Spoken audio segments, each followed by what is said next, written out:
দুর্বল team Brazil. ধারণা করতেছি যে কাপটা আমাদেরকেই নিতে হবে। আমি এটা ধারণা করি নাই যে ব্রাজিলের মতো একটা দুর্বল টিম হাইতির মতো একটা শক্তিশালী টিমের সাথে আর কি জিততে পারবে।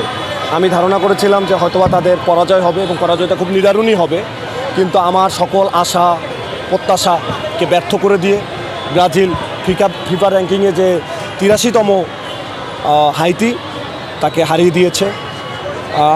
তারপরেও অপরপক্ষে আরও একটা চাওয়া ছিল আমার যে ব্রাজিল অন্তত সেমিফাইনাল পর্যন্ত যেন যায়, কারণ এক সময় তারা দুবারের ওয়ার্ল্ড চ্যাম্পিয়ন, 3বার নয়, কারণ বাকি 3টা হচ্ছে জুলিয়ানো ট্রফি, এটা আপনারা জানবেন। সেমিফাইনাল পর্যন্ত গেলে তারা যদি কম্পিট করে ভালো ভালো দলগুলোকে, তাহলে খেলার সৌন্দর্যতা থাকে, ফুটবলের যে উন্মাদনা, যে এটাকে সবার মধ্যে যে একটা আনন্দ সেটাও বিরাজ করবে। না হয় যারা সমর্থক গোষ্ঠী রয়েছে তারা এরকম খেলা দেখতে আসবে না, এটা আমাদেরও মন খারাপ হবে। যদিও আমরা এবারও আর কি ধারণা করতেছি যে কাপটা আমাদেরকেই নিতে হবে, এরকম ভালো টিম দেখতেছি না। তারপরও চাই যেন থাকে এরকম ব্রাজিলের মতো দুর্বল টিমগুলো টিকে থাকে এবং তারা থাকবে।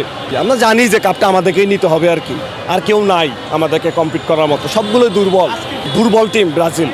আমি আর্জেন্টিনার সমর্থক হওয়ার কারণেও আমি কিন্তু খেলা দেখছি এবং যখন ব্রাজিল গোল করছে তাদের সাথে একই সাথে চিয়ার্স করছি, কারণ যারা এখানে যারা সমর্থক গোষ্ঠী রয়েছে তারা আমাদের ভাই বোন, তারা কষ্ট পাক এটা আমরা চাই না। সো তারা জিতছে, তাদের মন খুশি, আমাদেরও মন খুশি, আমিও খুশি।